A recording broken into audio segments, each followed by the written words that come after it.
Hello student, मैं संजीव पांडे आज की क्लास में आप लोगों का हार्दिक स्वागत करता हूं, हार्दिक अभिनंदन करता हूं।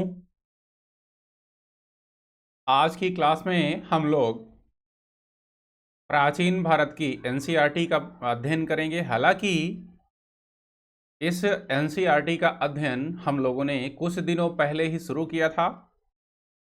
इसमें हम लोग पाषाण काल का सार्वभौमिक रूप से अध्ययन कर चुके हैं और पाषाण काल के अध्ययन के बाद में हम लोग सैंधव सभ्यता का अध्ययन कर रहे हैं और सैंधव सभ्यता में भी हम लोग सैंधव समाज और सैंधव काल की राजनीतिक व्यवस्था का अध्ययन कर चुके हैं। तो तीन पहलू सैंधव सभ्यता का और बचा हुआ है। एक है सैंधव सभ्यता की आर्थिक स्थिति और दूसरा है सैंधव सभ्यता की कला और तीसरा है सैंधव सभ्यता का पतन। तीन पहलू और बचा हुआ है और इन्हीं तीन पहलुओं का आज की क्लास में हम लोग सार्वभौमिक रूप से अध्ययन करेंगे। तो इससे पहले आज की क्लास प्रारंभ हो, हम लोग अनअकैडमी के बारे में कुछ आधारभूत बातें जान लेते हैं। यह है अनअकैडमी का let's crack UPSC CSC Hindi का चैनल है। यहां पे सब्सक्रिप्शंस लेने पे क्या क्या आधारभूत सुविधाएं मिलती हैं, ये सबसे पहले मैं आप लोगों को बता देता हूं। यहां पे सब्सक्रिप्शंस लेने पे आप लोगों को डेली लाइव क्लासेस की सुविधा मिलती है, स्ट्रक्चर्ड कोर्सेज और शेड्यूल आपको मिलता है। इसके अलावा लाइव टेस्ट और क्विज आपको मिलता है। अनलिमिटेड एक्सेस भी आप लोगों को प्रदान किया जाता है।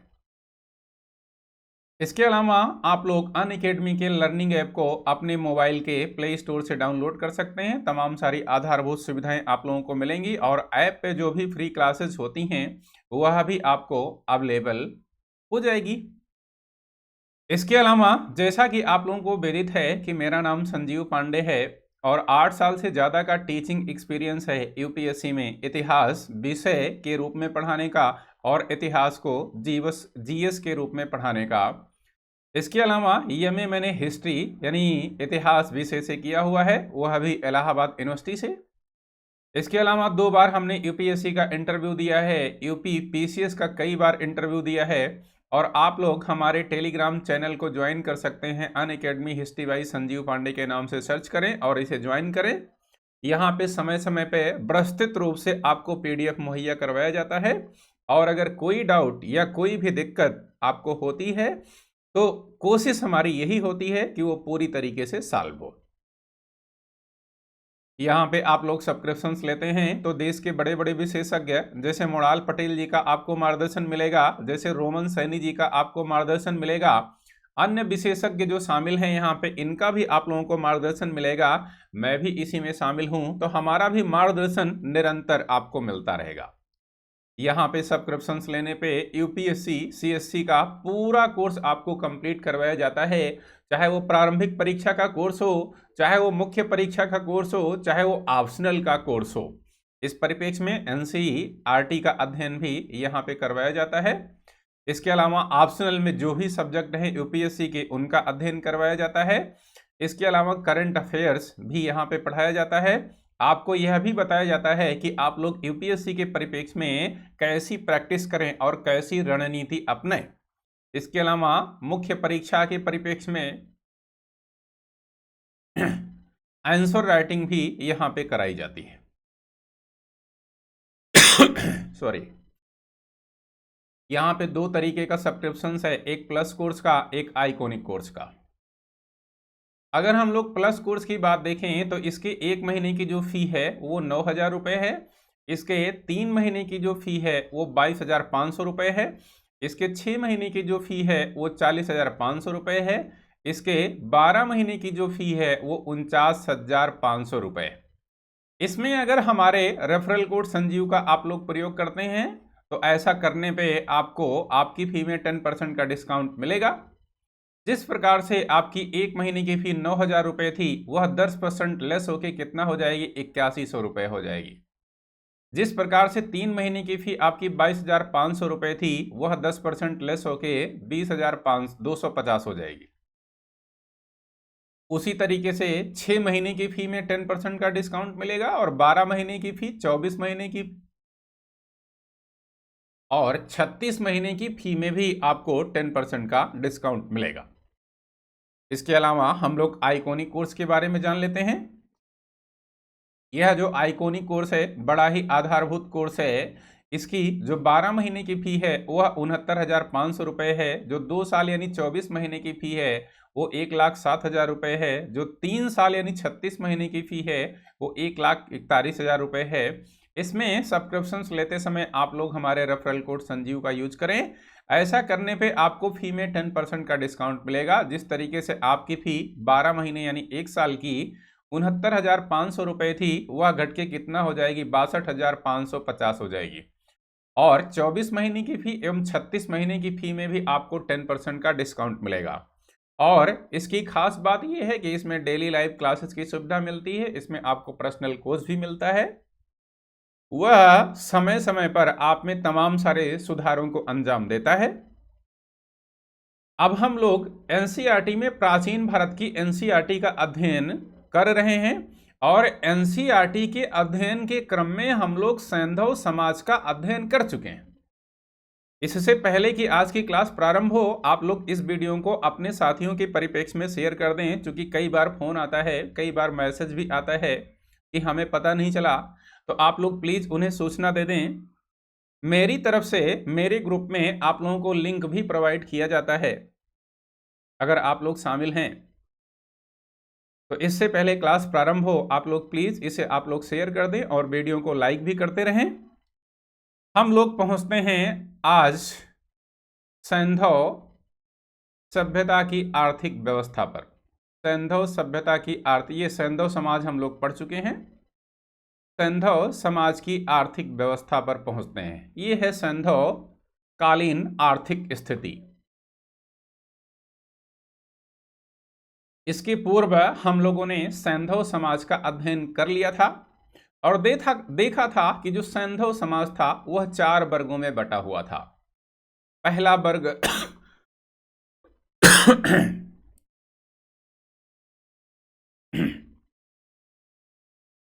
पुरोहितों का था, दूसरा योद्धाओं का था, तीसरा व्यापारियों का था और चौथा शूद्रों का था। अब सैंधव सभ्यता की अगर हम लोग मूलभूत से इसकी आर्थिक व्यवस्था को देखें या अर्थव्यवस्था को देखें तो जिस तरीके से हम लोगों ने यह जाना था कि सैंधव सभ्यता भारत की पहली नगरीय सभ्यता है। नगरीय सभ्यता है इसका मतलब यह है कि यहां के जो नगर हैं वह अत्यंत विकसित अवस्था में हैं। तो जिस तरीके से नगर यहां के अत्यंत विकसित अवस्था में थे या हैं, आज भी जो एविडेंसेस मिलते हैं वह अत्यंत विकसित अवस्था में ही मिलते हैं। तो उसके पीछे का जो रीजन था वह व्यापार और वाणिज्य ही था या वह अर्थव्यवस्था ही थी। तो यह जो सैंधवकालीन अर्थव्यवस्था थी, आप लोग कहें कि यह जो सैंधवकालीन अर्थव्यवस्था है यह अत्यंत विकसित अवस्था में है, हाईली डेवलप्ड फॉर्म में है। यानी सैंधव सभ्यता की जो आर्थिक स्थिति है वह काफी मजबूत है। और यह डिपेंड किस पे है, यह किस पे आधारित है, तो आप लोग कह दें कि यह जो सैंधव सभ्यता की अर्थव्यवस्था है यह आधारित किस पे है।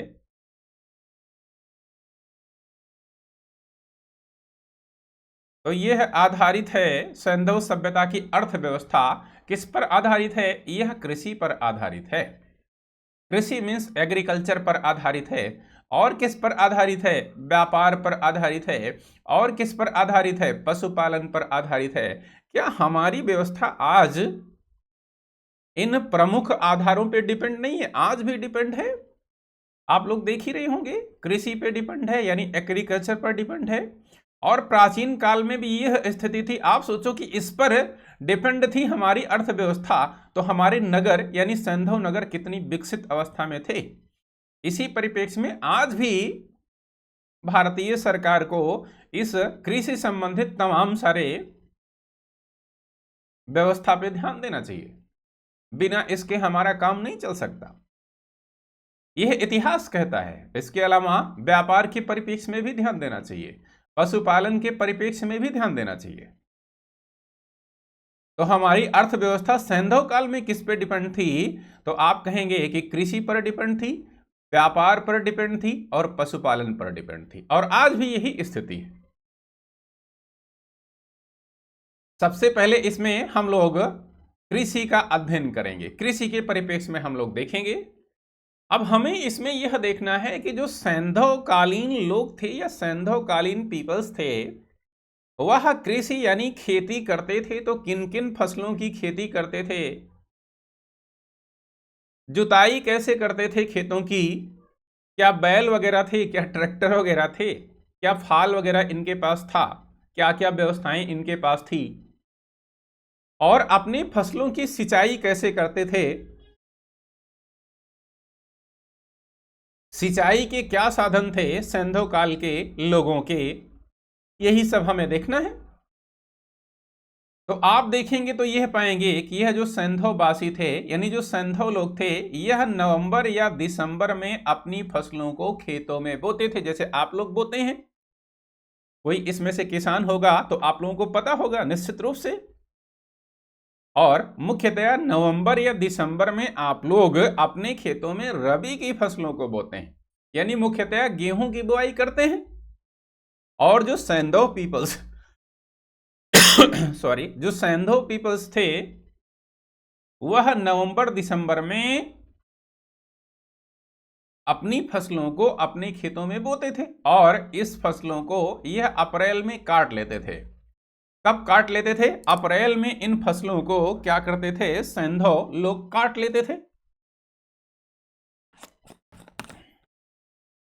एक बात हमने जानी कि कब फसलों को सैंधववासी अपने खेतों में बोते थे और कब काट लेते थे। अब ये जो फसलें सैंधववासी अपने खेतों में बोते थे, इनकी सिंचाई के साधन क्या थे?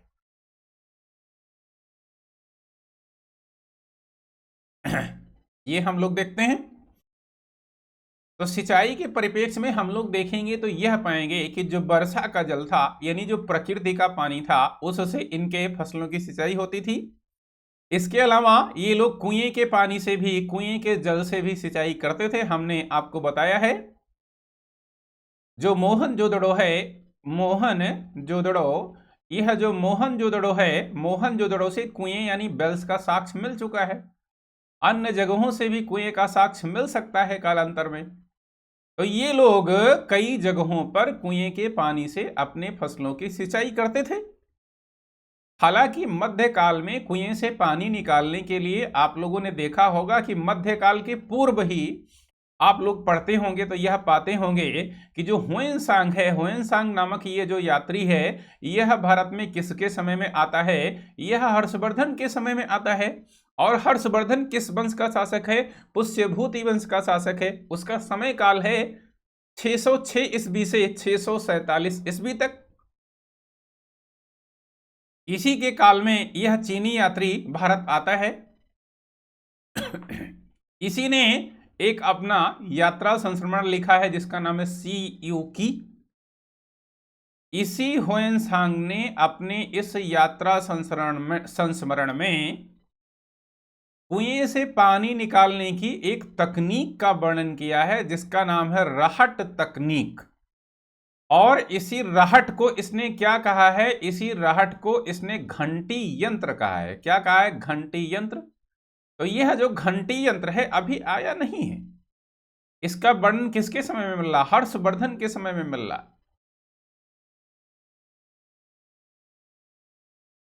उसके पहले नहीं मिल रहा। यानी गुप्तोत्तर काल में आपको यह घंटी यंत्र मिल रहा है, या गुप्त काल में आपको मिल रहा है।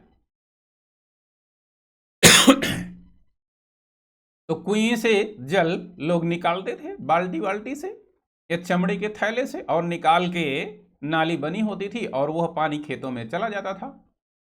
इसके अलावा नदियों के जल से भी ये लोग सिंचाई करते थे। व्यापक रूप से नदियों का साक्ष्य हमें मिला है सैंधव काल में, और इस जल से ये लोग सिंचाई करने का काम करते थे। आगे बढ़ते हैं। अगर हम लोग देखें तो यह जो सैंधव काल के लोग थे, ये 9 प्रकार की फसलों को अपने खेतों में बोते थे। कुल 9 प्रकार की फसलों को इन्हें ज्ञान था। कितनी प्रकार की फसलों का ज्ञान था? कुल 9 प्रकार की फसलों को इन्हें ज्ञान था। इनकी जो पहली और सबसे महत्वपूर्ण, ये महत्वपूर्ण फसल है, सबसे कैसी फसल है? सबसे महत्वपूर्ण फसल है। लेकिन सैंधववासियों ने इस फसल को सबसे पहले उत्पन्न नहीं किया था। सबसे पहले उत्पन्न जौ को किया था या यव को किया था। किसको किया था? यव को। ये सबसे महत्वपूर्ण फसल है, लेकिन सबसे पहले सैंधववासियों ने अपने खेतों में जौ नामक फसल को उपजाया था। इस परिप्रेक्ष्य में आपसे अगर कहीं भी क्वेश्चन पूछा जाए कि मानव ने सर्वप्रथम किस अनाज का सर्वप्रथम प्रयोग किया था, तो यही अनाज है जिसका सर्वप्रथम मानव ने प्रयोग किया था। ठीक, हमेशा इसी को टिक करना है। और सबसे महत्वपूर्ण फसल कौन है, अनाज कौन है? तो आप कहिए गेहूं। इसके बाद में सैंधववासी कपास की खेती भी करते थे। मेहरगढ़ से इसका साक्ष्य मिला हुआ है, मोहनजोदड़ो से इसका साक्ष्य मिला हुआ है। मटर की खेती करते थे, ठंड का समय है, मटर का सीजन है, हरी हरी सब्जियों का सीजन है, इसी मटर की खेती सैंधव पीपल्स भी करते थे। तरबूज की खेती, जिसका सेवन मुख्यतः हम लोग गर्मियों में करते हैं, इसकी खेती भी सैंधव काल के लोग करते थे। खजूर की खेती भी करते थे, सरसों की खेती या राई की खेती भी करते थे, तिल की खेती भी करते थे और धान की खेती भी करते थे। इस प्रकार से सैंधववासी, इसको याद कर लेना आप लोग, कुल 9 प्रकार के फसलों को अपने खेतों में बोते थे या 9 प्रकार की फसलों को उत्पन्न करते थे या उत्पादन करते थे। आगे बढ़ते हैं हम लोग। अब आइए देखते हैं कि ये जो सैंधव सभ्यता की कृषि व्यवस्था थी, इस परिप्रेक्ष्य में कौन कौन से क्या क्या साक्ष्य मिले हुए हैं और कहां कहां से मिले हुए हैं। तो बच्चों ये बहुत इंपॉर्टेंट है, यहां से क्वेश्चन पूछा जाता है, पूछा भी जाएगा। तो ये प्रारंभिक परीक्षा के दृष्टिकोण से जो एविडेंस का चैप्टर है, कृषि से संबंधित है, ये बहुत ही उपयोगी है, बहुत ही इंपॉर्टेंट है। इसको ध्यानपूर्वक आप लोग समझें। ये लोथल है, हमने आपको बताया है कि लोथल नामक स्थान सैंधव सभ्यता का स्थान है, सैंधव सभ्यता का स्थल है। हमने यह बताया है कि यह लोथल कहां पे स्थित है? लोथल कच्छ जिले में स्थित है। नहीं, कच्छ नहीं, लोथल खंभात की खाड़ी में स्थित है। कहां स्थित है? खंभात की खाड़ी में स्थित है। और खंभात की खाड़ी कहां है? खंभात की खाड़ी गुजरात में है, यानी लोथल गुजरात में स्थित है। और यहां से हमें साक्ष्य किसका मिला हुआ है? तो यहां से हमें साक्ष्य चावल का मिला हुआ है, मींस राइस का यहां से साक्ष्य मिला हुआ है। कहां से? इसी लोथल नामक स्थान से हमें राइस का साक्ष्य मिला हुआ है। किसका साक्ष्य मिला हुआ है? राइस का साक्ष्य मिला हुआ है। यह लोथल कहां है? तो आप लोग देखेंगे तो यह पाएंगे कि यह जो लोथल है, लोथल स्थित है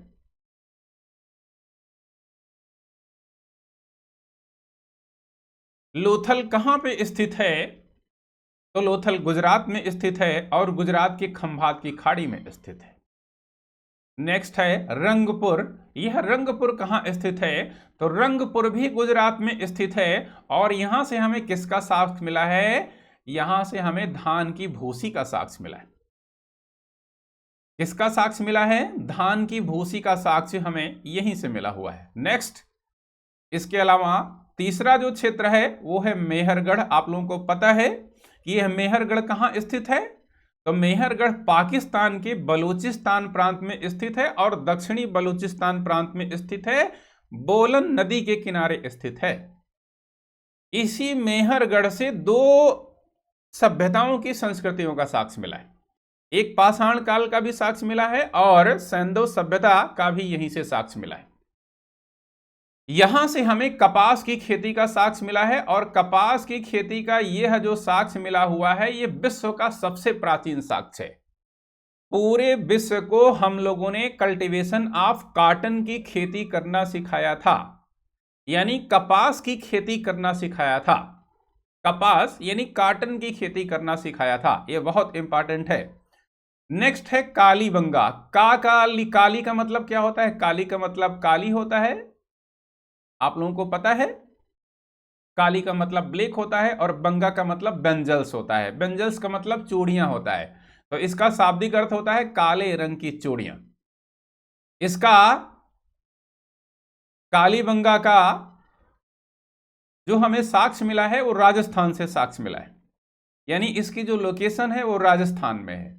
राजस्थान में कहां है? तो हनुमानगढ़ जिले में है। किसने खोजा? A.N. घोष साहब ने खोजा, अमलानंद घोष साहब ने इसको खोजा था। यहां से हमें किस रेखा का साक्ष्य मिलता है? यहां से हमें कोण रेखा का साक्ष्य मिलता है और यहां से हमें हल रेखा का भी साक्ष्य मिलता है। हल रेखा या कोण रेखा का साक्ष्य मिलता है। इस तरीके से हल रेखा का साक्ष्य मिलता है, यह ध्यान रखिएगा। हल रेखा या कोण रेखा का इस तरीके से साक्ष्य मिलता है और यह भी साक्ष्य मिलता है कि ये जो दो प्रकार की हल रेखा या कोण रेखा बनी हुई है, एक रेखा में आपको देखोगे तो सरसों की खेती का साक्ष्य मिलता है। किसकी खेती का साक्ष्य मिलता है? सरसों की खेती का साक्ष्य मिलता है और दूसरे में चने की खेती का साक्ष्य मिलता है। इसका मतलब ये हो गया कि जो सैंधववासी थे वो एक ही खेत में एक ही समय में दो फसलों को उपजाते थे। क्या करते थे? दो फसलों को उपजाते थे और इसका साक्ष्य कहां से मिला हुआ? कालीबंगा का मिला, कालीबंगा से मिला हुआ है। ठीक, नेक्स्ट पांचवा बनवाली या बनावली। ये जो बनावली है ये हरियाणा के हिसार जिले में स्थित है। यहां से जो हमें साक्ष्य मिला हुआ है वो मिट्टी के बने हुए हल का साक्ष्य मिला। देखिए हल रेखा का साक्ष्य यहां से मिला है, हल का नहीं मिला। हल रेखा का साक्ष्य मिला तो हल का भी साक्ष्य मिल सकता है, लेकिन अभी मिला नहीं है। और यहां से हमें किसका साक्ष्य मिला है? मिट्टी के हल का साक्ष्य मिला है। कहां से? बनावली से, जो हरियाणा के हिसार जिले में स्थित है। इसके अलावा फिर हम लोथल के पास आ जाते हैं। यहां से एक महत्वपूर्ण एविडेंस और मिल रहा है। कौन सा एविडेंस? देखिए आटा पीसने की चक्की या मशीन का साक्ष्य मिल रहा है। सैंधववासी यों के परिप्रेक्ष्य में यहां पे आप लोगों ने देखा कि जो गेहूं हम लोग पीसते हैं और आटे के रूप में हमें मिलता है, जिसकी हम लोग रोटी खाते हैं, तो गेहूं को पीसने की तकनीक सैंधववासी जानते थे, लोथल के लोग जानते थे। तो ये हमने देखा प्रमुख साक्ष्य के रूप में, ये बहुत इंपॉर्टेंट है। अब आइए हम लोग पहुंचते हैं सैंधवकालीन व्यापार पे। सैंधवकालीन कृषि यानी एग्रीकल्चर की स्थिति हम लोगों ने देख ली। अब हम लोग पहुंचते हैं सैंधवकालीन व्यापार पे। तो जैसा कि आप लोगों को विदित है कि सैंधवकालीन जो व्यापार था वह अत्यंत विकसित अवस्था में था, यानी सैंधवकालीन लोगों का जो व्यापार था वह काफी मजबूत स्थिति में था। ये लोग आयात और निर्यात दोनों करते थे। आयात करते थे, यह बात तो समझ में आती है, लेकिन निर्यात भी करते थे। इसका मतलब ये लोग अंतरराष्ट्रीय व्यापार में भागीदारी करते थे।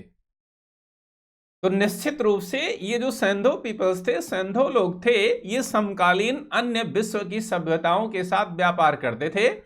जैसे हमने आपको बताया है कि ये जो सैंधव काल के लोग थे, यह चीनी सभ्यता या चाइनीज सिविलाइजेशन के साथ में क्या करते थे? ये व्यापार करते थे। इसके अलावा ये जो सैंधवकालीन लोग थे, सैंधवकालीन लोगों के परिप्रेक्ष्य में अगर आप लोग देखेंगे तो सैंधवकालीन लोग मेसोपोटामिया की सभ्यता के साथ भी व्यापार करते थे। किसके साथ व्यापार करते थे? मेसोपोटामिया की सभ्यता के साथ भी व्यापार करते थे।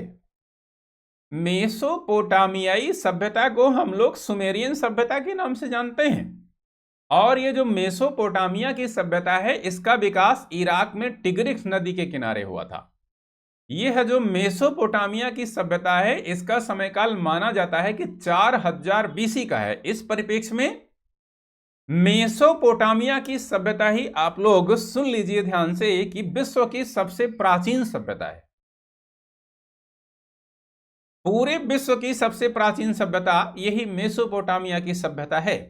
इसके अलावा सैंधव सभ्यता की एक और समकालीन सभ्यता है जिसका नाम है मिस्र की सभ्यता यानी इजिप्टियन सिविलाइजेशन। अब ये तीनों सभ्यताएं सैंधव सभ्यता की समकालीन सभ्यता है। एक भारतीय सभ्यता हो गई जिसका नाम सैंधव सभ्यता है। तो कुल 4 सभ्यताएं विश्व की हैं।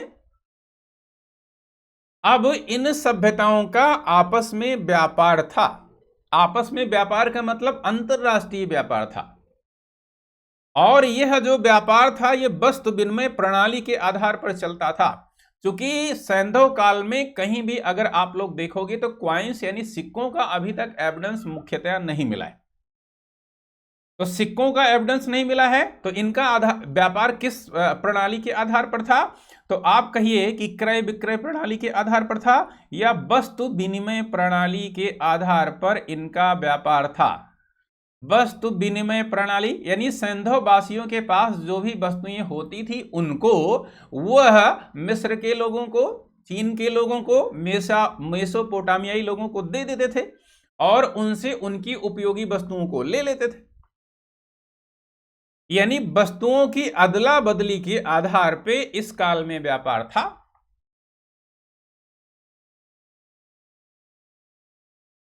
किस आधार पे था? अदला बदली के आधार पे इस काल के लोगों का व्यापार चलता था।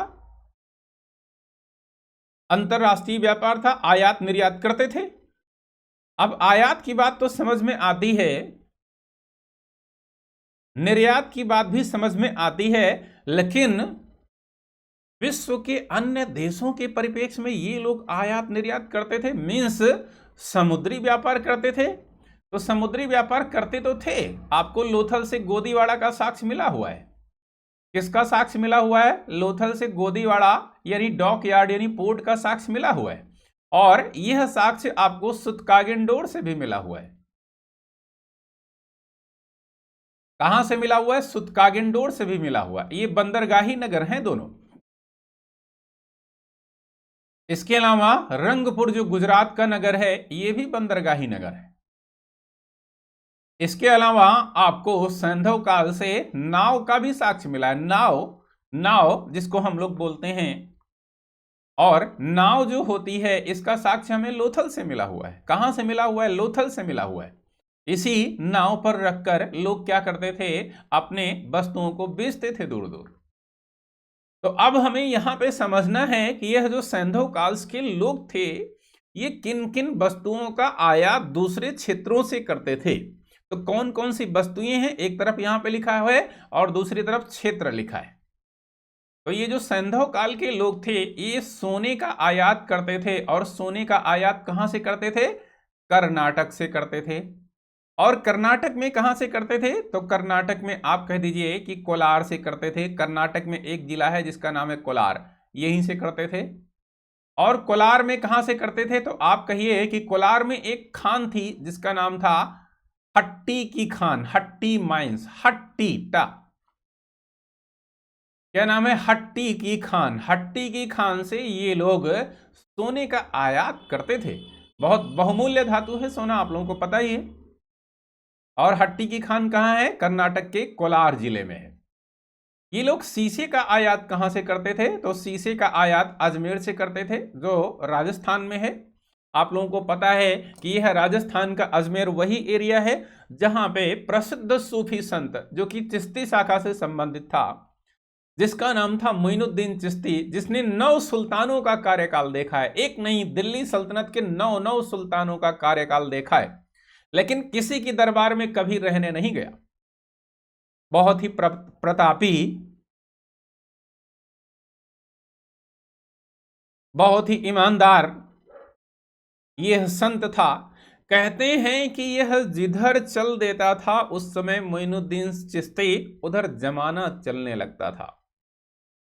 एक अच्छी खासी भीड़ इनके साथ हमेशा होती थी। जो स्थान प्राचीन भारत में महात्मा बुद्ध और महावीर स्वामी का था वही स्थान आप लोग कह लो कि मोइनुद्दीन चिश्ती का था।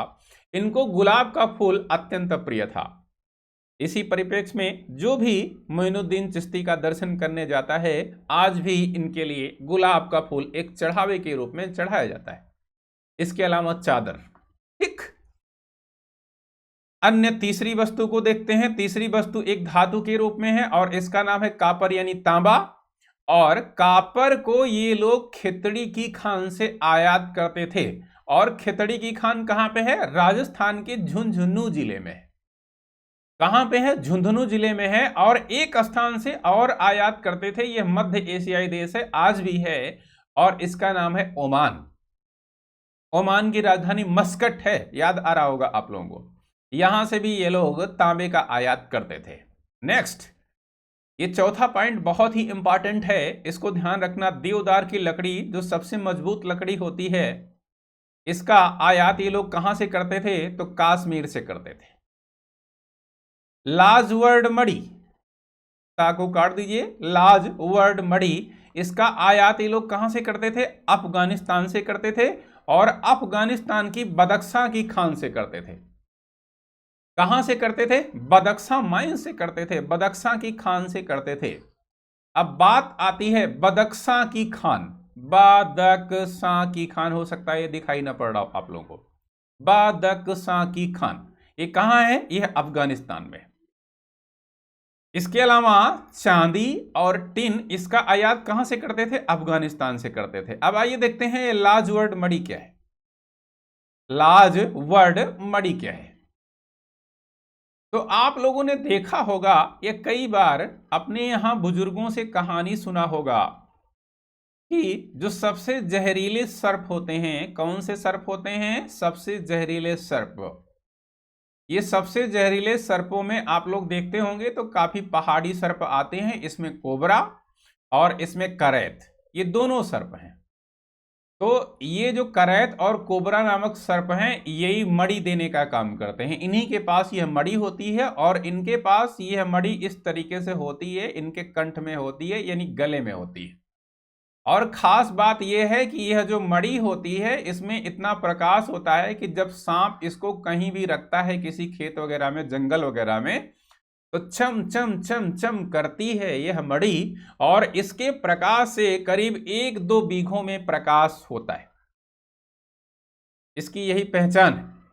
कई रंग होते हैं इसमें, कई कलर होते हैं, काफी तीक्ष्ण इसका प्रकाश होता है। कहते हैं कि ये जो कोबरा और करैत नामक सांप हैं या सर्प हैं, यह दिन में एक बार मड़ी को अपने गले से निकाल के कहीं ना कहीं पर रखते जरूर हैं। अब अगर इस मड़ी को कोई भी मनुष्य पा जाता है तो उसका घर धन और धान्य से भरा रहता है। लेकिन हमने बताया कि ये कोबरा और करैत जो सांप हैं, इन्हीं के पास यह मड़ी होती है, इनके कंठ में होती है, और यह मड़ी ही इनकी जान है। तो अगर इसको ये निकाल के रखते हैं तो बड़ी दूर नहीं जाते हैं। अगर दूर जाएंगे तो खत्म हो जाएंगे। खत्म कैसे हो जाएंगे? अगर इस मड़ी का प्रकाश इनके ऊपर नहीं पड़ेगा तो ये तड़पेंगे और इनकी जान 1 सेकंड में निकल जाती है। तो ये बहुत दूर नहीं जाते। अब इसी समय आप इसे प्राप्त कर सकते हैं, इस मड़ी को। लेकिन यह कोबरा और करैत बहुत ही विषैले सांप होते हैं, काट लेते हैं तो इनका का ना कोई इलाज है ना कोई दवा है। आज तक भी कोई इलाज और कोई दवा है नहीं। तो अब कैसे लोग इसको प्राप्त करते रहे होंगे? तो बड़ी दूर से कहीं लोग रहते होंगे, एक लकड़ी बहुत पतली सी बांस वगैरह की रखते होंगे, और इसमें यहाँ पे चद्दर वगैरह लपेट लिया, और इस मड़ी के ऊपर दूर से ही इस चद्दर को फेंक दिया। 1-2 चद्दर फेंका। अब इस मड़ी का प्रकाश, जैसे मान लो सांप यहां पे होगा, इसके ऊपर नहीं पड़ेगा। अब सांप थोड़ी देर में तड़प के मर जाएगा, ये आदमी जाएगा, इसको उठा लेगा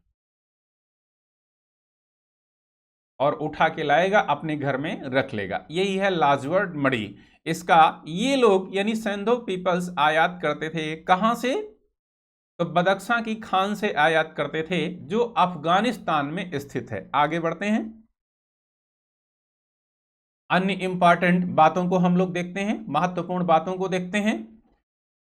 सैंधव सभ्यता के लोग सूती वस्त्र, इमारती लकड़ी और हाथी दांत और पशु पक्षी का निर्यात भी करते थे। अब आयात में हम लोगों ने देखा इतनी सारी वस्तुओं का, लेकिन ये लोग निर्यात क्या करते थे? तो ये लोग निर्यात सूती वस्त्र का करते थे, इमारती लकड़ी का करते थे, और हाथी दांत का करते थे, और पशु पक्षियों का भी ये लोग निर्यात करते थे। आगे बढ़ते हैं, दूसरा पॉइंट, इस काल के प्रमुख व्यापारिक केंद्र कौन से थे? इस काल का प्रमुख व्यापारिक केंद्र लोथल था, जो गुजरात में खंभात की खाड़ी में स्थित था। दूसरा जो प्रमुख स्थल था वो सुतकागिंडोर था। ये कहां स्थित था? यह है बलूचिस्तान में स्थित था और दास्क नदी के किनारे स्थित था। और तीसरा जो स्थान था वह सुतका कोह था। यह कहां स्थित था? तो यह भी बलूचिस्तान में स्थित था। और भगत राव यह कहां स्थित था? तो यह गुजरात में स्थित था। और प्रभा पाटन या प्रभास पाटन कहां स्थित था? तो यह भी गुजरात में स्थित था। ये सब क्या हैं? ये व्यापारिक मंडियां हैं या व्यापारिक क्षेत्र हैं। किस काल के? सैंधव काल के। आगे, सैंधव काल में सिक्के का प्रचलन नहीं था। इसको स्पष्ट रूप से आप लोग जान लीजिए, सिक्के यानी क्वाइंस का प्रचलन नहीं था। ये लोग वस्तु विनिमय प्रणाली द्वारा व्यापार करते थे और इसको हम लोग पहले भी जान चुके हैं, हमने स्टार्टिंग में ही बता दिया। वस्तु विनिमय का मतलब होता है एक वस्तु को ये लोग लेते थे दूसरे से और अपनी किसी वस्तु को देते थे। जिसकी जरूरत रहती थी उसको लेते थे, जिसकी उनको जरूरत रहती थी सामने वाले को, उसको देते थे। यानी वस्तुओं के आदान प्रदान द्वारा ये लोग आयात और निर्यात प्रणाली का संचालन करते थे। आगे एक और इंपॉर्टेंट बात आप लोगों के सामने है, विदेशी व्यापार के लिए लोग जहाज का प्रयोग करते थे और नौका का भी प्रयोग करते थे। ऐसा एविडेंस मिला हुआ है, साक्ष्य मिला हुआ है। नौका यानी नाव। अब आइए देखते हैं, जहाज में जलयानों का साक्ष्य मिला हुआ है और इस जलयान का साक्ष्य लोथल से मिला हुआ है। आप सोच लीजिए कि ये सैंधव सभ्यता के लोग कितने शक्तिशाली लोग रहे होंगे, कितने बुद्धिमान लोग रहे होंगे। यहां से जलयान का साक्ष्य मिला हुआ है। किसका साक्ष्य मिला हुआ है? जलयान का साक्ष्य लोथल से। नेक्स्ट और का साक्ष्य मिलता है, फारस की एक मुहर का साक्ष्य यहां से मिला हुआ है। फारस की खाड़ी का एक मुहर का साक्ष्य मिला हुआ है। कहां से? लोथल से मिला हुआ है। फारस की खाड़ी के मुहर का साक्ष्य, फारस यानी इराक। अब इस परिप्रेक्ष्य में फारस की खाड़ी के एक मुहर का साक्ष्य मिला हुआ है लोथल से। इससे क्या सिद्ध हुआ? इससे यह सिद्ध हुआ कि फारस की खाड़ी का व्यापार लोथल के साथ अत्यंत गतिशील अवस्था में था। ठीक। नेक्स्ट, मेसोपोटामिया के सारगोन का एक अभिलेख 2371 से 2316 के बीच का मिला हुआ है। इसमें मेसोपोटामिया के मेलुहा, ढिलमुन और मगन के साथ व्यापार का उल्लेख मिलता है। इसका मतलब क्या है? इसका मतलब है जो सबसे प्राचीन सभ्यता थी मेसोपोटामिया की सभ्यता, ये विश्व की सबसे प्राचीन सभ्यता थी। इसका विकास इराक में टिग्रिस नदी के किनारे हुआ था। इसका जो समय काल था मुख्यतया वो 4000 BC का था। इसी परिप्रेक्ष्य में ये विश्व की सबसे पुरानी सभ्यता थी। अब यहां का एक शासक था जिसका नाम था सारगोन। अब सारगोन का एक अभिलेख मिला हुआ है और यह जो सारगोन का अभिलेख मिला हुआ है ये 2371 BC से 2316 BC का है। इसमें मेसोपोटामिया के मेलुहा, ढिलमुन और मगन के साथ व्यापारिक संबंध का उल्लेख मिलता है। आइए देखते हैं आगे। इसमें एक जो मेलुहा नाम आपको मिला, मेलुहा, इस मेलुहा का तादात्म्य सैंधव सभ्यता के सिंधु क्षेत्र से लगाया जाता है। किससे लगाया जाता है? सैंधव सभ्यता के सिंधु क्षेत्र से लगाया जाता है। और इसको कई बार यूपीएससी ने पूछा भी है कि मेलुहा का संबंध किससे था। तो मेलुहा का संबंध सिंधु क्षेत्र से था, जो पाकिस्तान में स्थित सैंधव सभ्यता का एक प्रांत था। इसके अलावा ढिलमुन की पहचान आधुनिक बहरान से की जाती है या बहरीन से की जाती है। और बहरीन को हम लोग हाथियों के देश के नाम से जानते हैं। बहरीन को हम लोग सूर्योदय के देश के नाम से भी जानते हैं। तो दक्षिण एशिया का एक देश है बहरीन, इससे की जाती है इसकी पहचान।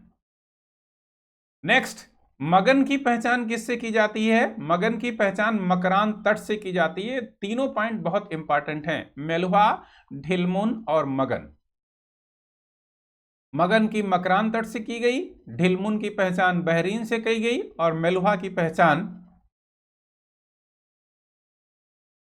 सिंधु क्षेत्र से की गई। आगे, लोथल से मिट्टी का बना ममी का मॉडल प्राप्त हुआ है। यह सभी मिस्र में अत्यंत प्रसिद्ध था। ममी का जो मॉडल था वह सबसे ज्यादा जो प्रसिद्ध था वह इजिप्टियन सिविलाइजेशन में प्रसिद्ध था।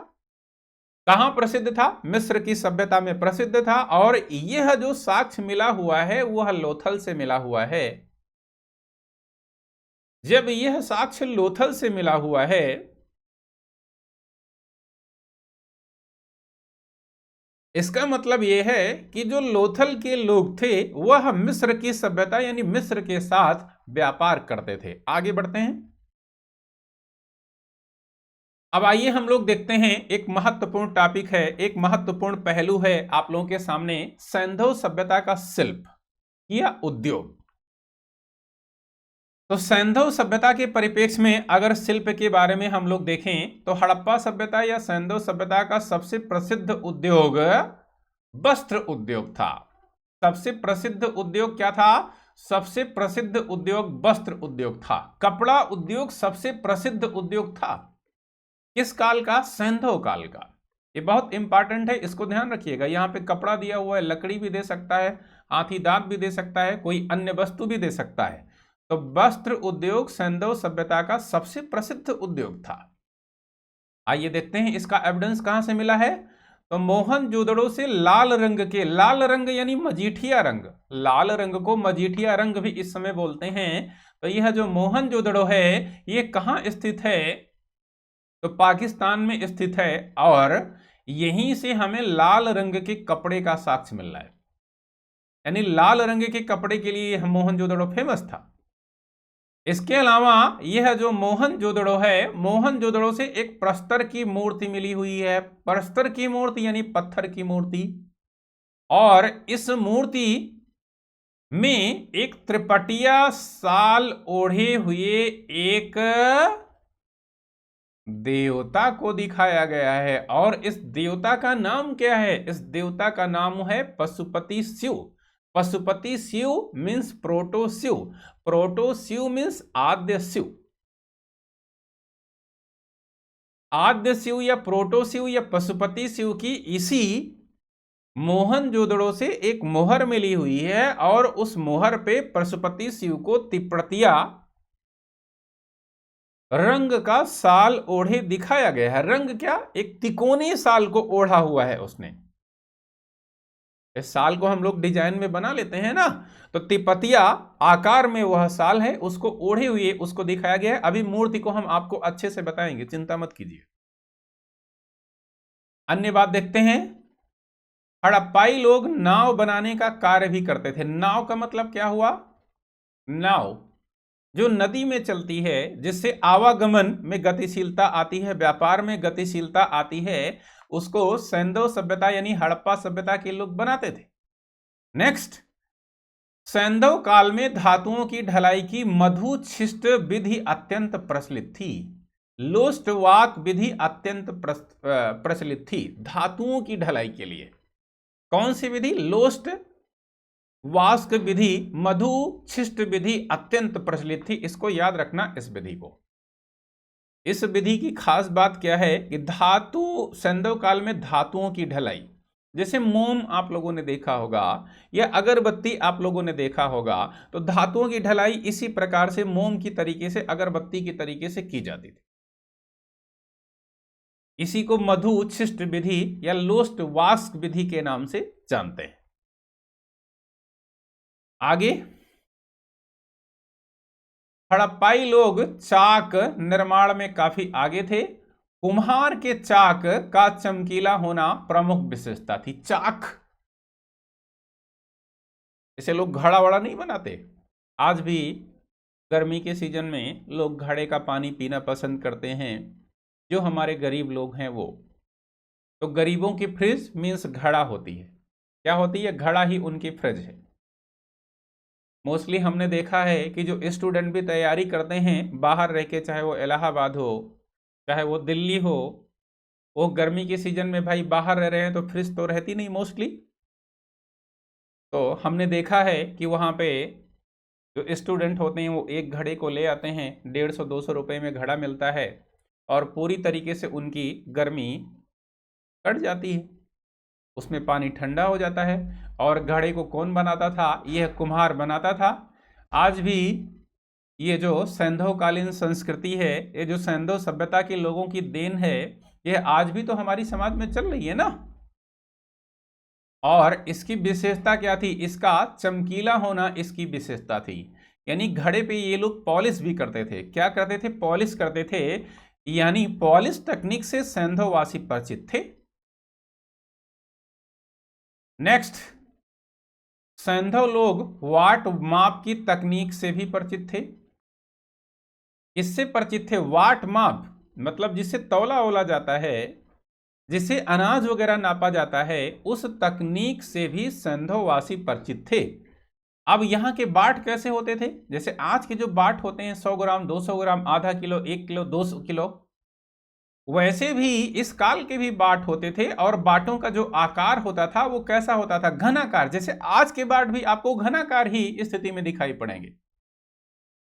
किस स्थिति में दिखाई पड़ेंगे? घनाकार। ये स्थिति तो आपको दिखाई पड़ेगी, लेकिन यहाँ पे हल्का हल्का आप देखेंगे कहीं पे कटी वटी, ये मुझसे एक्चुअली बन नहीं पा रही है यहाँ पे घनाकार की स्थिति। तो बाट जो 100 ग्राम 200 ग्राम उसकी जो स्थिति होती है वो घनाकार की होती है। इस तरीके से उठा हुआ होता है, कुछ इस तरीके से होता है। इसी को हम लोग क्या कहते हैं? घनाकार स्थिति के बारे में बोलते हैं। यहां के बाट वाइनरी सिस्टम और दार्शनिक प्रणाली पर आधारित थे। किस पर आधारित थे? दार्शनिक प्रणाली पर यहां के बाट आधारित थे। ठीक। इसके अलावा आप लोग देखेंगे तो हड़प्पाई संस्कृति ये कांस्य युगीन संस्कृति थी और यहां के लोग कांसा नामक धातु को बनाते थे। और यह है जो कांसा नामक धातु है, इस कांसा नामक धातु को दो धातुओं से मिलकर सैंधव सभ्यता के लोग बनाते थे। पहली जो इसमें धातु थी उसका नाम क्या था? पहली धातु इसमें तांबा थी और इसमें जो दूसरी धातु थी वो थी टिन। यानी तांबा और टिन को मिला के क्या बनाते थे? ये लोग कांसा बनाते थे। ठीक, आगे बढ़ते हैं। अब पहुंचते हैं हम लोग पशुपालन पर। कृषि हो गया, व्यापार हो गया, पशुपालन पे हम लोग पहुंचते हैं और देखते हैं पशुपालन की स्थिति। तो ये जो हड़प्पाई लोग थे ये कई पशुओं को पालते थे। इन पशुओं में आप लोग देखोगे तो भेड़ नामक पशु था, बकरी नामक पशु था, बैल नामक पशु था, गाय भी था, कुत्ता भी था, बिल्ली भी था, ऊंट भी था, हाथी भी था, बाघ भी था, हिरण भी था। अब इसमें हड़प्पा वासियों का सबसे जो प्रिय पशु था वो था कुबड़ वाला बैल। सबसे प्रिय पशु कौन था? सबसे प्रिय पशु हड़प्पा वासियों का कौन था? तो आप कहेंगे सबसे प्रिय पशु हड़प्पा वासियों का कुबड़ वाला बैल था। कुबड़ वाला बैल मतलब हम्पलेस एंड हम्पलेस बुल। इस परिप्रेक्ष्य में वर्तमान समाज में आप लोग देखते होंगे तो ग्रामीण संरचना में कई बार आपको ग्रामीण क्षेत्र में कुछ वृक्षा वगैरह को मांगते हुए दिखाई पड़ते होंगे और इनको जो इस बैल की संज्ञा दी जाती है वो है नंदी बैल। किसकी संज्ञा दी जाती है? नंदी बैल की संज्ञा दी जाती है। अब यह वही बैल है जिसके रीढ़ की हड्डी पे हो सकता है कहीं जीभ निकली हो या सींग निकली हो या कहीं आंख निकली हो, और कहा जाता है यह जो नंदी बैल है यह किसका प्रतीक है, किसका सिंबल है? यह भगवान शिव का सिंबल है। कालांतर में जब मैं आपको विदेशी आक्रमण पढ़ाऊंगा और विदेशी आक्रमण में कुषाणु का आक्रमण पढ़ाऊंगा तो कुषाणु के आक्रमण की परिप्रेक्ष्य में एक आक्रांता का नाम मैं बताऊंगा जिसका नाम है कनिष्क। यह जो कनिष्क है यह कुषाण शासक है और कुषाण कहां के थे? मध्य एशिया के नहीं, पश्चिमी एशिया के थे। और पश्चिमी एशिया में कहां के थे? तो चीन के थे। यानी पश्चिमी चीन के थे। और पश्चिमी चीन में इनका जो कबीला था उसका नाम था यूची। तो यह जो कनिष्क है यह क्वाइंस को चलाता है, सिक्के को चलाता है, एक तरफ अपना नाम लिखवाता है, दूसरी तरफ जो शिव का बैल नंदी है उसकी आकृति को बनवाता है, जो शिव का त्रिशूल है उसकी आकृति को बनवाता है, शिव की त्रिशूल, शिव की आकृति, शिव की बैल की आकृति, नंदी की आकृति भी बनवाता है। यानी हिंदू देवी देवताओं से प्रभावित होकर कनिष्क हिंदू देवी देवताओं के प्रतीक चिन्ह को अपने सिक्कों पर बनवाता है। कौन? कनिष्क। इसको मैं बताऊंगा आपको। ये वही नंदी बैल है।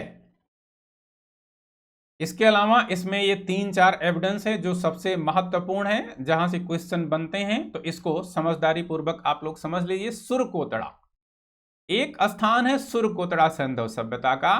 तो सैंधव सभ्यता का यह जो सुरकोतड़ा नामक स्थान है, इसका जो हमें एविडेंस मिलता है वह गुजरात से मिलता है। यानी सुरकोतड़ा गुजरात में स्थित था और गुजरात में कच्छ की खाड़ी में स्थित था। यहां से हमें साक्ष्य मिलता है घोड़े का, और घोड़े के साक्ष्य के रूप में घोड़े के अस्थि पंजर का साक्ष्य मिलता है। अस्थि पंजर का साक्ष्य मिलता है। किसका? घोड़े के अस्थि पंजर का साक्ष्य। याद रखना, इसको बहुत बार पूछा गया है। कहां से मिलता है? सुरकोतड़ा से मिलता है। एक और थोड़ा सा अलग, राना धुंडई। ये राना धुंडई कहां है? पाकिस्तान में है।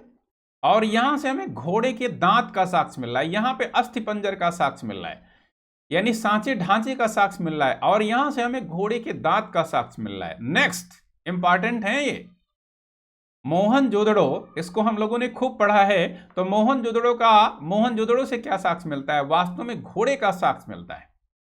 किसका साक्ष्य मिलता है? घोड़े का साक्ष्य मिलता है मोहनजोदड़ो से। यहां से घोड़े की अस्थियों का साक्ष्य मिलता, यहां से घोड़े का दांत का साक्ष्य मिलता, यहां से घोड़े का साक्ष्य मिलता, और लोथल से भी घोड़े की हड्डियों का साक्ष्य मिलता है। यह भी ध्यान रखना है, ये घोड़े का साक्ष्य है, और घोड़े के साक्ष्य के रूप में क्या कहां से मिला ये हमने आपको बताया। यहां पे कई प्रकार के पशुओं का पालन सैंधववासी करते थे, लेकिन सैंधववासियों का जो सबसे प्रसिद्ध प्रिय पशु था वह था हम्पेट एवं हम्पलेस बुल। इसको याद रखना। गाय इनका प्रिय पशु नहीं था, इस पे ध्यान रखना, नहीं तो गाय पे आप लोग टिक कर दो। गाय ऋग्वैदिक आर्यों का या ऋग्वैदिक लोगों का प्रिय पशु है। इनका जो प्रिय पशु है वो कुबड़ वाला बैल है। गलती मत करना इस पे, नहीं तो गाय पे टिक कर दो। गाय को ऋग्वैदिक युग में क्या कहा गया है? अघन्या कहा गया है। अघन्या का मतलब क्या हुआ? अघन्या का मतलब न मारने योग्य कहा गया है। क्या कहा गया है? न मारने योग्य कहा गया है। किस युग में कहा गया? ऋग्वैदिक युग में कहा गया। क्यों कहा गया? इसकी उपयोगिता को देखते हुए। ऋग्वैदिक युग में जिसके घर जितनी ज्यादा गायें होती थीं, उससे यह तादाद में स्थापित किया जाता था कि यह उतना ही शक्तिशाली है। क्या है? वह उतना ही शक्तिशाली है।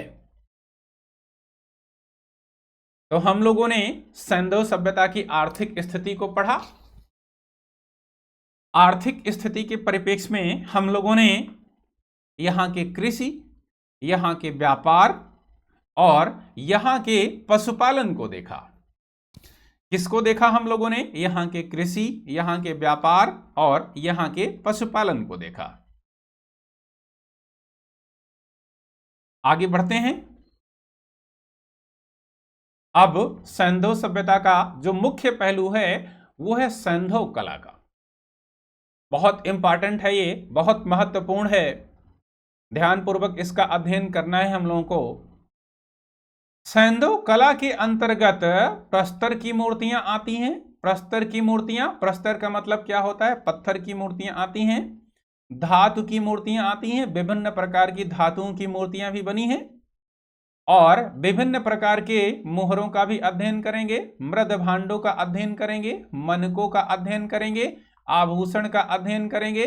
और ये मोहर तो हमने पहले ही देख लिया, मोहरों को भी रखा जाता है। सबसे पहले हम लोग प्रस्तर की मूर्तियों का अध्ययन करते हैं, यानी पत्थर की मूर्तियों का अध्ययन करते हैं। प्रस्तर की मूर्तियां या पत्थर की मूर्तियां।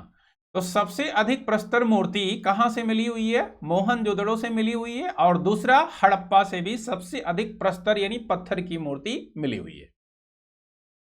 अब मोहनजोदड़ो का आप लोगों ने देखा होगा एक क्षेत्र है और इस क्षेत्र का नाम है डीके। यहां पे डीके इस तरीके से हम लिख देते हैं, डीके। मोहनजोदड़ो का एक क्षेत्र है डीके और एक क्षेत्र है एच आर। और मोहनजोदड़ो का एक क्षेत्र और है बीएस, लेकिन इस बीएस क्षेत्र का प्रयोग यहां पे नहीं किया गया है। एच आर और डीके क्षेत्र का प्रयोग किया गया है। तो एच आर और डीके का जो क्षेत्र है, यहां से सेल खड़ी की बनी एक मूर्ति मिली हुई है। यहां से सेल खड़ी की बनी एक मूर्ति का साक्ष्य मिला हुआ है और यह जो मूर्ति है यह त्रिपतिया अलंकरण युक्त है। अब आ जाइए पशुपति देवता की मूर्ति पे। इसका हमें विस्तृत अध्ययन करता है। यह मूर्ति त्रिपटिया अलंकरण युक्त है, यानी त्रिपटिया प्रकार के साल को इस मूर्ति को ओढ़े हुए दिखाया गया है। और हड़प्पा से मार्शल महोदय को भी एक मूर्ति मिली हुई है जो किसी नृत्यरत युवक की मूर्ति है और इसी को नटराज की मूर्ति के नाम से जाना गया। किसके नाम से जाना गया? नटराज की मूर्ति के नाम से इसी को जाना गया। नटराज की मूर्ति को आप लोग देखेंगे तो बिल्कुल आपको नृत्यरत अवस्था में ही दिखाई पड़ती है। किस अवस्था में दिखाई पड़ती है? नृत्यरत अवस्था में दिखाई पड़ती है। और यह मूर्ति किसको मिली है? प्रोफेसर मार्शल महोदय को मिली है। कहां से मिली है? हड़प्पा नामक स्थान से मिली है। आगे बढ़ते हैं, धातु की मूर्तियों को देखते हैं। धातु की मूर्ति मधुचिष्ट विधि या लुप्त मोम विधि से बनाई जाती थी। इसमें मोहनजोदड़ो से कांसे की मूर्ति मिली हुई है। इसमें कालीबंगा से तांबे के वृषभ की मूर्ति मिली हुई है, यानी तांबे के बैल की मूर्ति मिली हुई है। यह इंपॉर्टेंट है। दूसरा,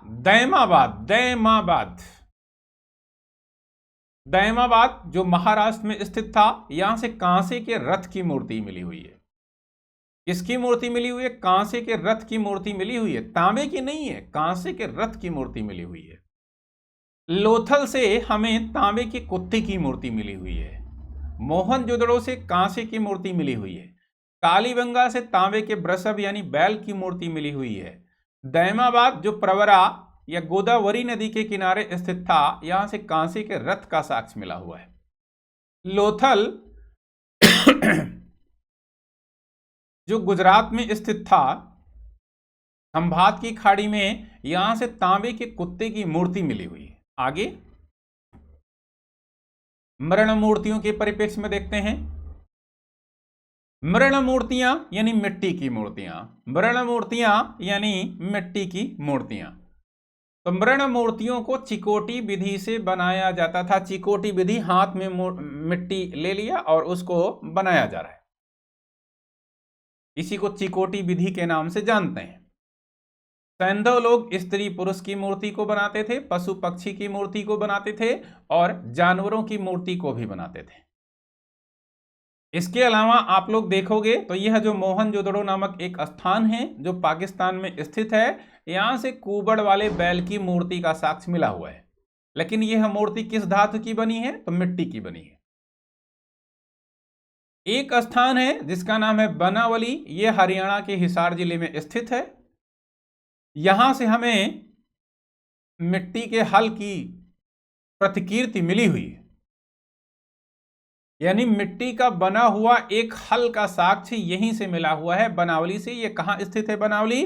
तो यह हरियाणा के हिसार जिले में स्थित है।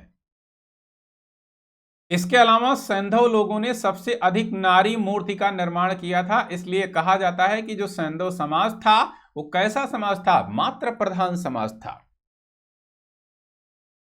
जो सैंधव काल के लोग हैं वो सबसे ज्यादा मृण मूर्तियां किसका बना डाला था? उन लोगों ने स्त्रियों का बना डाला था। सबसे अधिक मिट्टी की मूर्तियों का साक्ष्य स्त्रियों का मिलता है, पुरुष का नहीं मिलता। इसी के परिप्रेक्ष्य में हम लोग यह अनुमान लगाते हैं, हम लोग यह कल्पना करते हैं कि सबसे ज्यादा स्त्रियों की मूर्ति बनी, तो इसका मतलब परिवार में स्त्रियों की चलती थी। यानी यहां का जो समाज था वो मात्र प्रधान समाज था, परिवार में महिला की चलती थी, पुरुष की नहीं चलती थी। जैसे आज का जो हमारा समाज है वह पुरुष प्रधान समाज है, पुरुष ही परिवार के बारे में निर्णय लेता है। लेकिन जो सैंधव समाज था वह मात्र प्रधान समाज था। इस परिप्रेक्ष्य में हम कह सकते हैं कि सैंधव काल में स्त्रियों की स्थिति अत्यंत अच्छी थी, अत्यंत महत्वपूर्ण स्थिति में थी। ठीक, आगे अब मोहरों के परिप्रेक्ष्य में हम लोग देखते हैं। मुहर यानी सील, तो सैंधव सभ्यता के लोगों ने सबसे ज्यादा जिस मुहर का प्रयोग किया था उसकी आकृति चौकोर थी। कैसी आकृति थी? यही आकृति थी, इसको ध्यान रखना, चौकोर आकृति थी। उसके बाद में आयताकार। और सैंधव काल की जो मुहरें बनी हुई हैं वह किस धातु की बनी हुई हैं? वो सैल खड़ी की बनी हुई। सैल खड़ी मतलब ये अंग्रेजी में भी आपको लिखा हुआ है, इसको भी याद रखना, स्टेटाइट। सैल खड़ी धातु की मूर्तियां, धातु की मोहरें सबसे ज्यादा बनी हुई। मोहरों का सबसे प्रचलित आकार था वर्गाकार या चौकोर। इसको आप लोग याद रखना, ये कई बार पूछा गया है, पूछा भी जाएगा। और यहां के लोग घनाकार प्रकार की मोहरें भी बनाते थे, यहां के लोग आयताकार प्रकार की मोहरें भी बनाते थे, यहां के लोग बेलनाकार प्रकार की मोहरें भी बनाते थे, यहां के लोग गोलाकार आकृति में भी मोहरें बनाते थे। इतनी आकृतियों में मोहरें बनाते थे, लेकिन मोहरों को बनाने का जो सबसे प्रचलित आकार था वो था चौकोर या वर्गाकार। अब उस सैंधव काल से यहां पे आपको दिखाई पड़ रहा होगा कि सैंधव काल से यहां पे आपको एक मूर्ति मिली हुई दिखाई पड़ रही, एक मूर्ति, एक मुहर मिली हुई दिखाई पड़ रही है। और यह मुहर भी किस आकृति की बनी हुई है? इस मुहर को आप लोग देख रहे होंगे तो यह मुहर भी आपको बनी हुई दिखाई पड़ रही है। किस आकृति की? चौकोर आकृति की। इस प्रकार यह मुहर बनी हुई दिखाई पड़ रही है और इस मुहर पर पशुपति देवता का चित्र बना हुआ है। यही है पशुपति देवता, यही है प्रोटो शिव, यही है कौन? आद्य शिव। बड़ा इंतजार कर रहे थे हम लोग पशुपति देवता का। इसको बहुत सूझबूझ और समझदारी के साथ में इसको पढ़ना है। इसको हम लोग क्या कहते हैं? इसको हम लोग आद्य शिव या पशुपति शिव कहते हैं। चौकोर आकृति की एक मुहर मिली हुई है और यह जो मुहर मिली हुई है यह मोहनजोदड़ो से मिली हुई। इसमें यह जो पशुपति देवता है इसको पलथी मारे हुए दिखाया गया है। इसका मतलब यह है कि इस पशुपति देवता को इसमें योगासन मुद्रा में बैठे हुए दिखाया गया है, मतलब योग मुद्रा में बैठे हुए दिखाया गया है। मतलब पलथी मार के यह पशुपति देवता बैठा है और यह जो देवता बैठा है यह अपने ऊपर त्रिपतिया रंग का साल ओढ़े है। किस रंग का साल ओढ़े है? त्रिपतिया डिजाइन में साल ओढ़े है, रंग नहीं, त्रिपतिया डिजाइन में साल ओढ़े। अब यह जो पशुपति देवता है इस पशुपति देवता को चार पशु चारों तरफ से घेरे हुए। इसमें इसके बाईं तरफ जो पशु स्थित है, हमेशा याद रखना बाएं और दाईं तरफ के पशु को, यह पूछा भी है। बाएं तरफ जो पशु है वो गैड़ा और भैंसा है और दाहिनी तरफ जो पशु है वो हाथी और बाघ है। क्या है? हाथी और बाघ है। इसमें इस बात का ध्यान रखना, चार पशु हैं, गैड़ा भैंसा हाथी बाघ, गैड़ा भैंसा हाथी बाघ। ठीक, आगे बढ़ते हैं। अब आते हैं हम लोग सैंधव कालीन मृदभांड पे। किस पे आते हैं? सैंधव कालीन मृदभांड। तो मृदभांड का मतलब क्या होता है? मृद का मतलब होता है मिट्टी। मृद का मतलब क्या होता है? मृद का मतलब होता है मिट्टी और यह जो भांड नामक एक शब्द और है इसका मतलब होता है क्या? बर्तन। यानी मृदभांड का मतलब क्या हुआ? मिट्टी का बर्तन। अब ये जो सैंधव कालीन मृदभांड यानी मिट्टी के बर्तन मिले हुए हैं इन पर अधिकतर जो कलर है वो लाल है या गुलाबी। सैंधव काल के जो बर्तन मिले हुए हैं वो अधिकतर या तो लाल रंग के मिले हुए हैं या तो गुलाबी रंग के मिले हुए हैं, दो रंग है। अब एक क्वेश्चन है यहां पे, आप लोग उत्तर दीजिए, बहुत महत्वपूर्ण क्वेश्चन है, बहुत इंपॉर्टेंट क्वेश्चन है। आप लोग यह समझ के मत दीजिएगा कि यह प्रीमियर वीडियो है, ध्यान से इसका उत्तर आपको देना है। क्या कह रहा है प्रश्न में, निम्नलिखित में से कहां से प्राप्त मृदभांड में पंचतंत्र की प्रसिद्ध कथा चालाक लोमड़ी का चित्र मिलता है? बहुत इंपॉर्टेंट क्वेश्चन है, बताइए आप लोग। मैं देखूंगा इसको कौन बता रहा है, इसके उत्तर को बताइए आप लोग।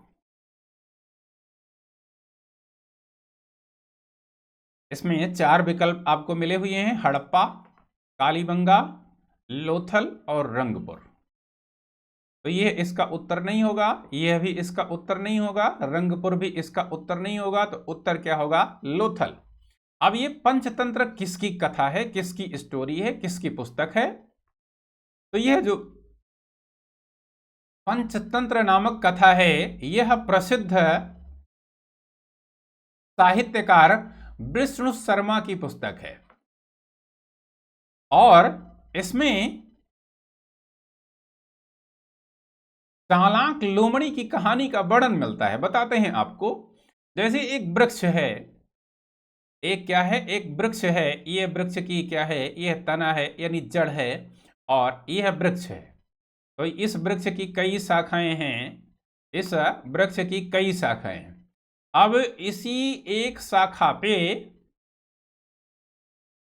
एक यहां पे कौवा नामक पक्षी बैठा हुआ है, कौवा, और ये अपने मुंह में एक मछली को पकड़ा हुआ है इस तरीके से। और इसी के नीचे यहां धरती पर, भूमि पर एक लोमड़ी बैठी हुई है। कौन बैठा हुआ है? लोमड़ी बैठी हुई है। और लोमड़ी बिल्कुल इसी तरफ अपने मुंह को खोले हुए बैठी है कि किस तरीके से कौवे के मुंह से यह मछली गिरे और यह लोमड़ी झपट ले। तो लोमड़ी की स्थिति कैसी दिख रही है? बिल्कुल चालाक और सातिर की स्थिति यहां पे दिख रही है। तो इस चालाक लोमड़ी की कथा का वर्णन कहां से मिलता है? इसी लोथल से मिलता है। और इसको कथानक के रूप में यूज किसने किया? विष्णु शर्मा ने किया। कहां किया? पंचतंत्र में किया। ठीक, आगे बढ़ते हैं। अब सैंधव सभ्यता के सबसे अंतिम भाग पर हम लोग आ चुके हैं।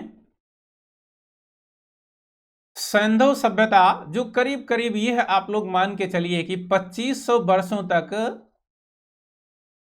धरती पर रही, 2500 वर्षों तक धरती पर रही। इसके बाद में इस सभ्यता का क्या हो गया? पतन हो गया। तो इस सभ्यता का पतन अचानक तो नहीं हुआ, लेकिन इस सभ्यता का पतन कैसे हुआ, डाउनफॉल कैसे हुआ, इसके पतन का जो रीजन है, जो कारण है, वह कोई एक नहीं है। यानी विभिन्न कारणों ने मिलकर सैंधव सभ्यता को पतन के गर्त में ढकेल दिया था। यानी सैंधव सभ्यता के पतन का कारण कोई एक नहीं है, बल्कि अनेकों कारण हैं। तो आइए देखते हैं कि सैंधव सभ्यता के पतन को इतिहासकारों ने किस किस परिप्रेक्ष्य में बताया हुआ है या क्या क्या कारण के रूप में बताया है। तो सैंधव सभ्यता का पतन बाढ़ के कारण हुआ, यानी बाढ़ इस सभ्यता का सबसे महत्वपूर्ण कारण था। जितने भी कारण आपको कहीं भी मिले, आप कहिए कि सैंधव सभ्यता के पतन का जो सबसे महत्वपूर्ण कारण था वह बाढ़ था, यानी फ्लड। अगर प्रारंभिक परीक्षा में क्वेश्चन के रूप में भी आपको मिलता है कि सैंधव सभ्यता के पतन का सबसे महत्वपूर्ण कारण था, तो बाढ़ था। और इसको पतन के कारण के रूप में किसने बताया है? प्रोफेसर जॉन मार्शल साहब ने बताया है। इन्होंने कहा कि सैंधव सभ्यता में फ्लड यानी बाढ़ आई थी और बाढ़ के कारण इसके जो नगर थे, जो नदियों के किनारे बसे हुए थे, वो नगर इस बाढ़ में बह गए और इस तरीके से सभ्यता का विनाश हो गया। लेकिन मार्शल साहब को यह बताना चाहिए कि भाई पूरी जो सैंधव सभ्यता थी, पूरी की पूरी सैंधव सभ्यता तो नदियों के किनारे बसी नहीं थी। तो पूरी सभ्यता जब नदियों के किनारे बसी नहीं थी तो कुछ का तो क्या हुआ? विनाश हुआ। तो फिर कुछ जो बची थी, जो नदियों के किनारे नहीं स्थित थी, उसका विनाश कैसे हुआ होगा मार्शल साहब? तो उसके विनाश के लिए अन्य इतिहासकारों ने अन्य कारण बताए हैं, जैसे आर्यों का आक्रमण यानी आर्यंस अटैक। इसको कारण के रूप में किसने बताया है? तो प्रोफेसर मार्टिमर हुइलर ने इसको कारण के रूप में बताया है। प्रोफेसर गार्डन चाइल्ड ने इसको कारण के रूप में बताया हुआ है। दो इतिहासकारों ने सैंधव सभ्यता का विनाश आर्यों के आक्रमण के कारण माना है। अब आप लोगों ने देखा होगा कि यह जो आर्य थे, आर्यों का जो प्रसिद्ध देवता था, इसके परिप्रेक्ष्य में इन्होंने कहा कि आर्यों का जो प्रसिद्ध देवता था वो इंद्र देवता था। और इंद्र को किसके नाम से जाना जाता है? पुरंदर के नाम से जाना जाता है। और पुरंदर का मतलब क्या होता है? पुरंदर का मतलब होता है किले को नष्ट करने वाला। और सैंधव सभ्यता का, जैसे मान लीजिए ये हड़प्पा नामक नगर है, ये किले के रूप में ही बसा है, चाहे वो इसका पश्चिमी टीला हो, पश्चिमी टीले को पश्चिमी किले, पूर्वी टीले को पूर्वी किले के नाम से जाना गया। तो यानी सैंधव सभ्यता का चाहे मोहनजोदड़ो नामक नगर हो, चाहे कालीबंगा नामक नगर हो, चाहे लोथल नामक नगर हो, चाहे धवलावीरा नामक नगर हो, ये किले के रूप में है सब। और ये जो देवता है ये किले को नष्ट करता है, पुरंदर के नाम से जाना गया इसे। इसने आक्रमण किया और सभी किलों को नष्ट करता हुआ ये आगे बढ़ता हुआ चला गया। इसने सैंधव सभ्यता जो किले के रूप में विद्यमान थी, इस सभ्यता को क्या किया? नष्ट कर दिया। ऐसा मानना किसका है? हुइलर और गार्डन चाइल्ड का है। इसके अलावा जलवायु परिवर्तन, जलवायु परिवर्तन क्लाइमेट चेंज, इसको किसने माना? इसको आरएल स्टाइन ने माना। जलवायु परिवर्तन के तहत आरएल स्टाइन महोदय ने यह साक्ष्य दिया कि इस सैंधव क्षेत्र में क्या पड़ गया? सूखा पड़ गया। क्या पड़ गया? सूखा पड़ गया।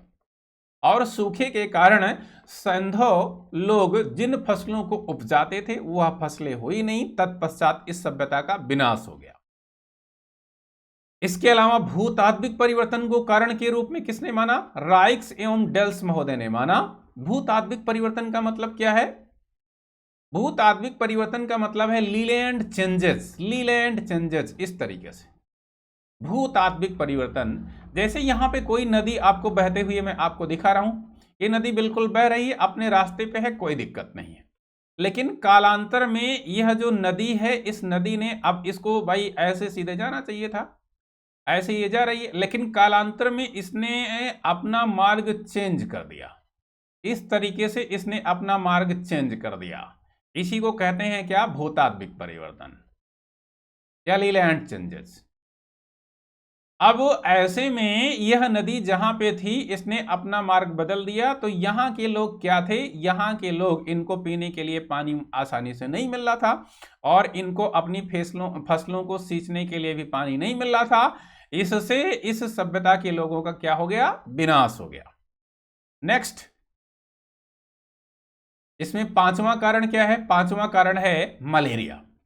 मलेरिया नामक महामारी, जैसे आज भी एक महामारी का युग चल रहा है, कोविड-19।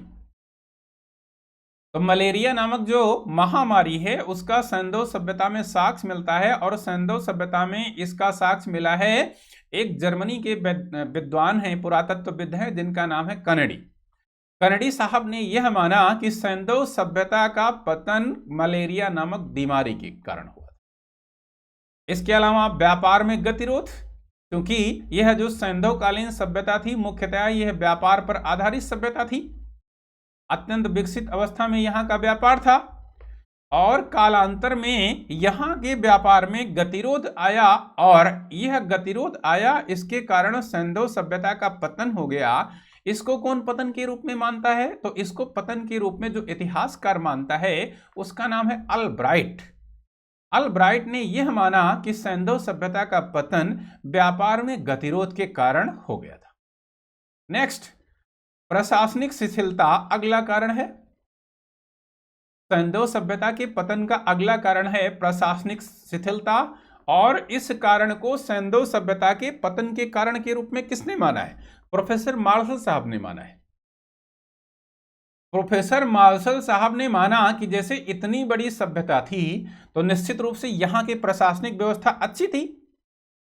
तो प्रशासनिक व्यवस्था अच्छी का मतलब यहां का जो भी शासक रहा होगा, शासक के बारे में हमें एविडेंस तो मिलता नहीं, लेकिन शासक अगर अच्छा होगा तो निश्चित रूप से व्यवस्था का क्रियान्वयन अच्छी तरीके से करता होगा। लेकिन शासक अगर अच्छा यानी अयोग्य होगा, अच्छा नहीं होगा या अयोग्य होगा, तो प्रशासनिक व्यवस्था में क्या आएगी? गतिशीलता नहीं रहेगी, तो शिथिलता आएगी। इसके कारण सैंधव सभ्यता का पतन हुआ। इसको पतन का कारण कौन मान रहा है? मार्शल साहब मान रहे। पारिस्थितिकी असंतुलन, पर्यावरण या पारिस्थितिकी असंतुलन, इसको किसने पतन का कारण माना? तो फेयर सर्विस महोदय ने माना। भूकंप को पतन का कारण किसने माना? जो तमाम सारे आधुनिक पुरातत्वविद हैं, यह पुरातत्वविद यह मानते हैं कि सैंधव सभ्यता का पतन कहीं भूकंप के कारण न हुआ हो। और कुछ इतिहासकार तो यह भी मानते हैं कि सैंधव सभ्यता का पतन कहीं सुनामी के कारण न हो गया हो। अब यह जो पतन का कारण है, इस पर सबसे ज्यादा रिसर्च 2002 के बाद में प्रारंभ हुआ है। 2002 के समय काल में गुजरात में जब भूकंप आया था और उस भूकंप ने भारत के अलावा भारत के पड़ोसी देशों में बड़ा कहर ढाया था। इसी परिप्रेक्ष्य में जो पुरातत्वविद यानी इतिहासकार यानी एक्सपर्ट हैं, वह यह मानने पर विवश हो रहे हैं, मजबूर हो रहे हैं कि हो सकता है सैंधव सभ्यता का पतन भूकंप या सुनामी के कारण ना हो गया। तो यह रहा आप लोगों का पूरा सैंधव सभ्यता का इतिहास।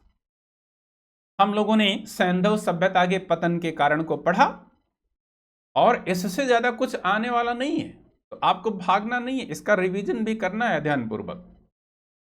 और रिकॉर्डेड वीडियो के रूप में अब आपको ऋग वैदिक युग का भी वीडियो आगे आपको मिलेगा।